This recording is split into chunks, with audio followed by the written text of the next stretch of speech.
The Agenda with Michael Knight on News Radio 560 KPQ and KPQ.com. News Radio 560 KPQ. Our time is 1:36. My guest is the brain trust behind GWATA. We'll find out what that means, and I'll explain it to you in a minute. Her name is Jenny Rojanasthein. How did I do? You did pretty good. Rojanasthein.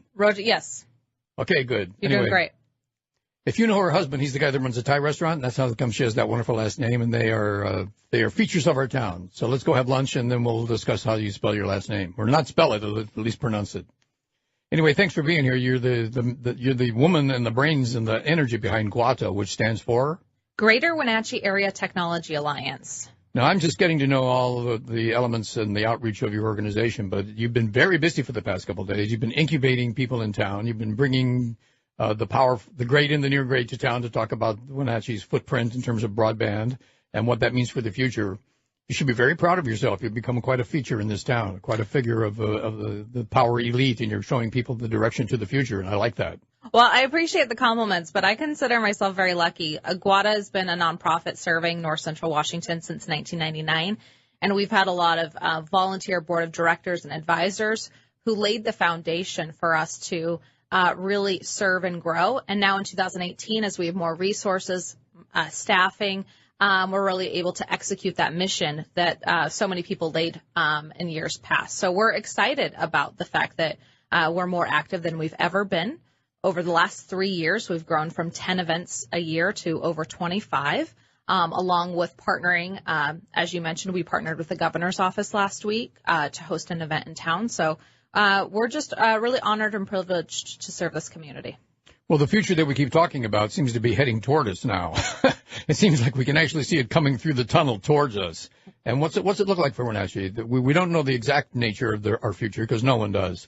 But more and more companies are looking to relocate to Wenatchee for all the right reasons. Well, I think technology is a part of everyday life, not just in business, but in our own personal atmospheres, right? It's changed the fabric of our society. And what's really important for us highlighting at GWATA is that we have technology and innovation already in Wenatchee. When you look at what they're doing at Milk Growers, they have incredible technology and innovation that they've done. So within ag, within healthcare, within our existing sectors. And we don't hear about that part, do we? Because we don't use the kind of apple sorting devices that they need.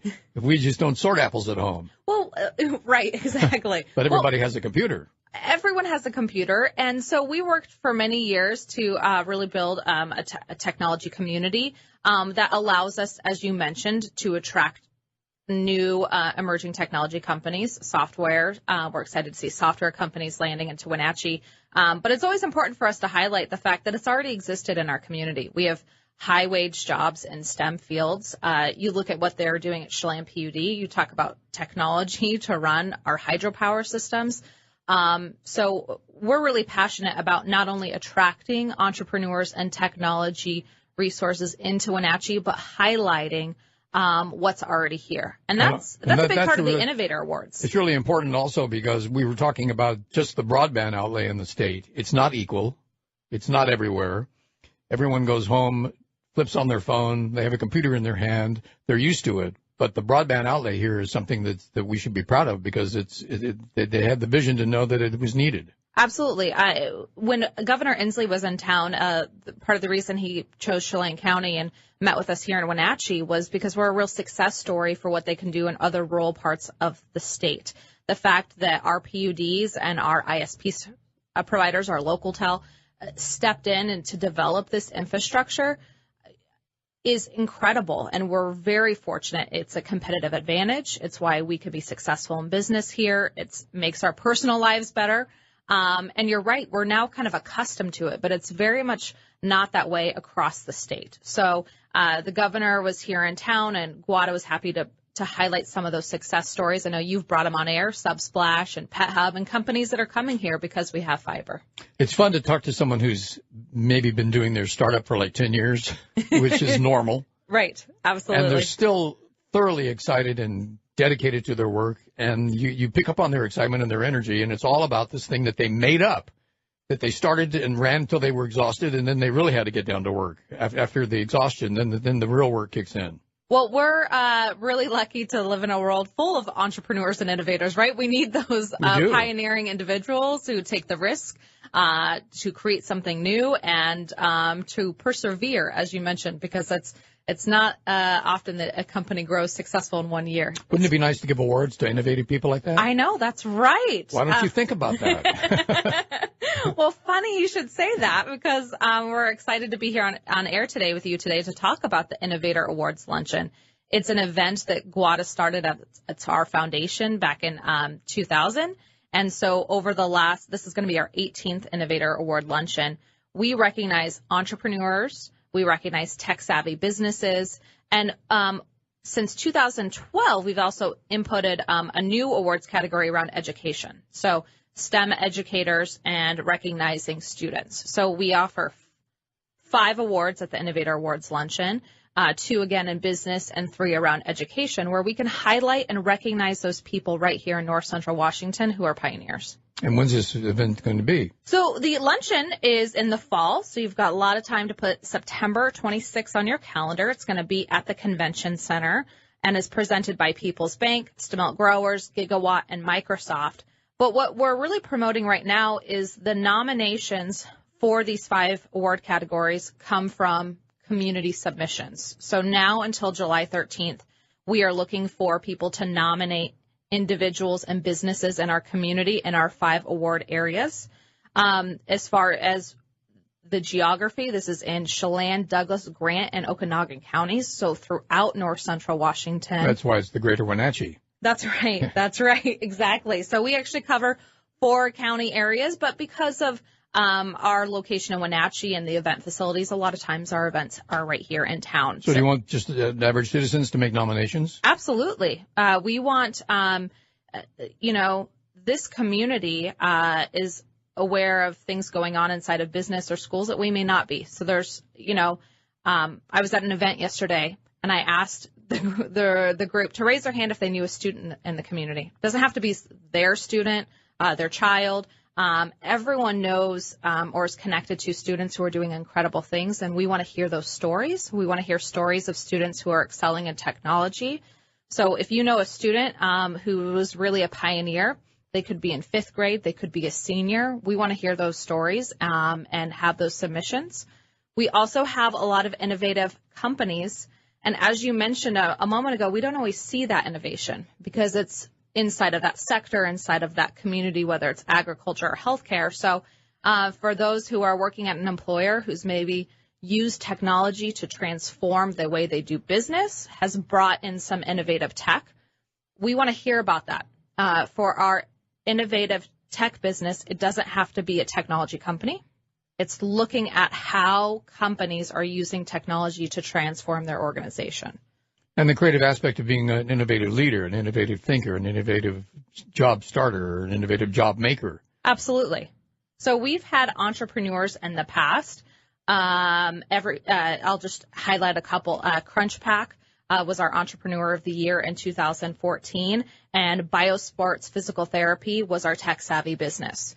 So two different companies that were really innovative and continue to be innovative here in 2018. Is Biosports the one down by the Pybus Market? Yes. Yeah. So they were our feature for Tech Savvy Business of the Year. So let me tell you something about those folks. Yes. They're really good.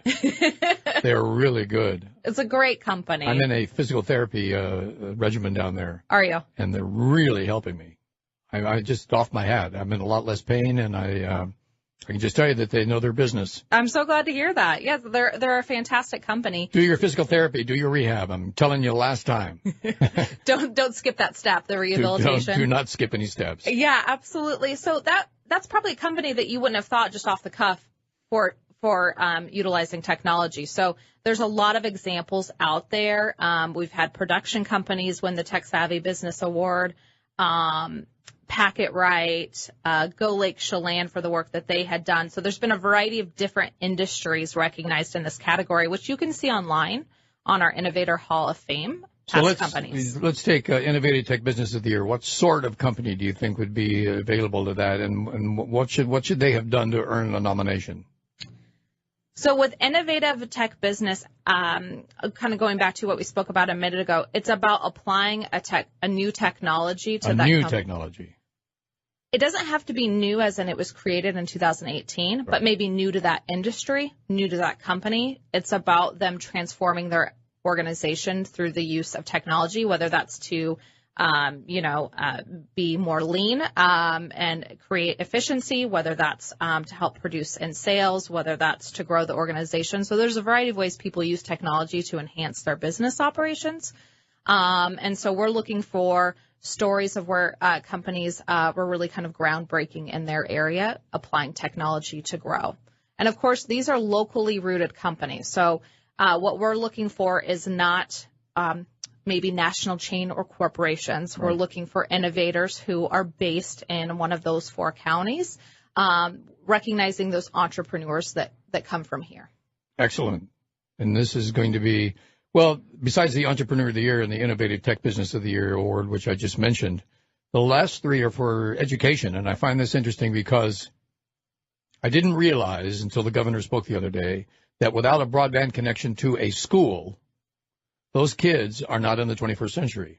They're just laboring totally behind the rest of the state, not to mention the rest of their peers in other classrooms. Everything that they do after that class and through high school, if it's under the same conditions, it puts them at a disadvantage to ever get the kind of work that they're dreaming about. And that's something I didn't realize.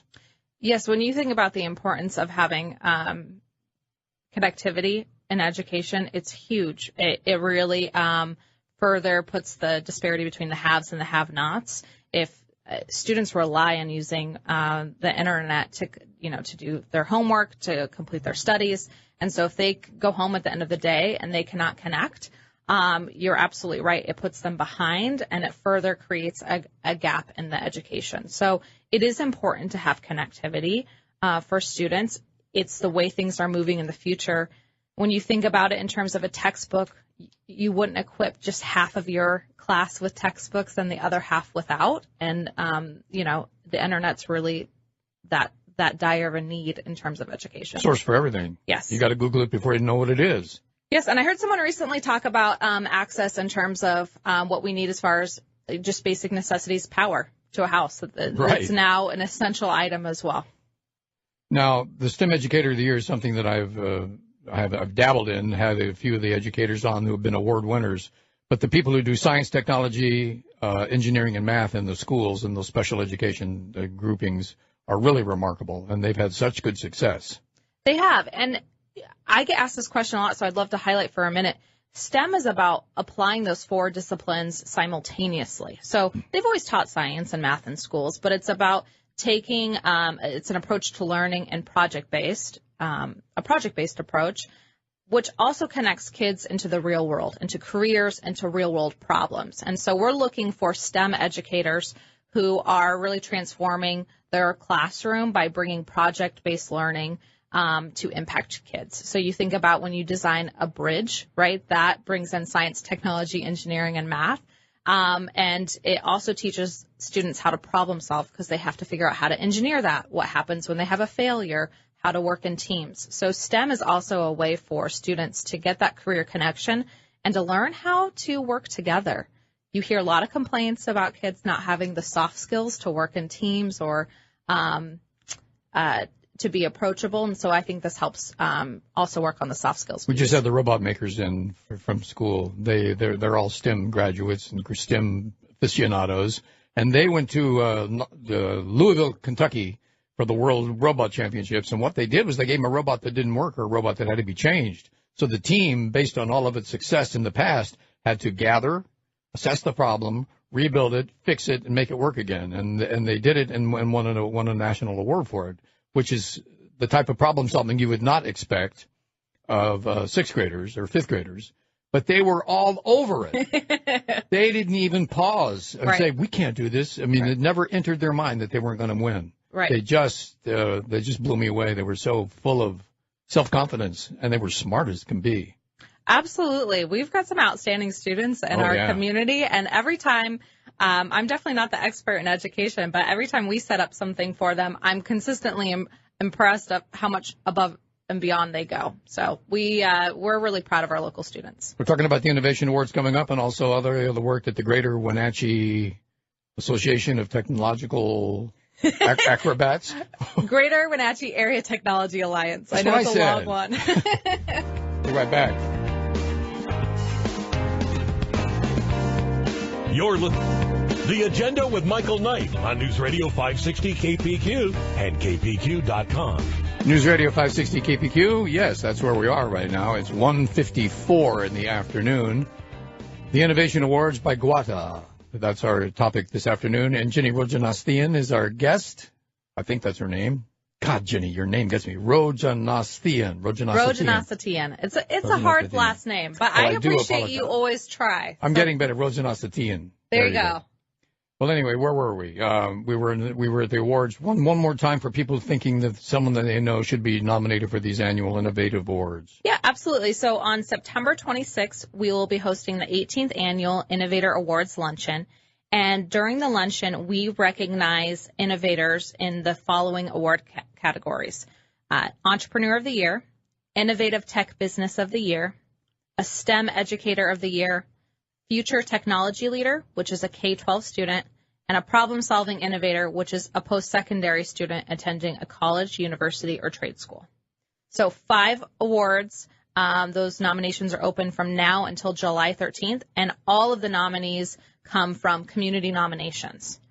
And on top of that, the GWATA board actually does not narrow down the finalists to the top 3. We bring in an advisory panel of comprised of community members, GWATA businesses who review all of the applicants, and based on their expertise, narrow down in each category who they felt the top 3 are. So it's really a community process. It's about community nominations, a community review, and then we host the big celebration in September.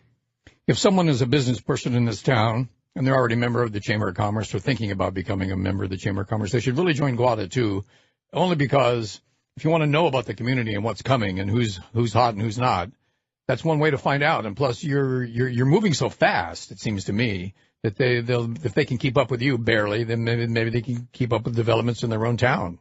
Well, thank you for the plug. So GWATA membership, we offer 25 to 30 events per year. And as a member, you can attend almost all of those for either free or reduced price. So actually 75% of our events are free for GWATA members. Sometimes we host a social at the golf course, so there's a charge for the food. But we really try to provide access to our members in the form of event education. And as I mentioned with membership, you can tap into these events. All of your employees are covered. And I'm rambling now, so I don't know where I was going there. Well, we're both going to go home because the show's over. Right. It was nice to see you here, Jenny. Thanks so for much. having me, and you can learn more at GWATA.org. Anytime, GWATA.org.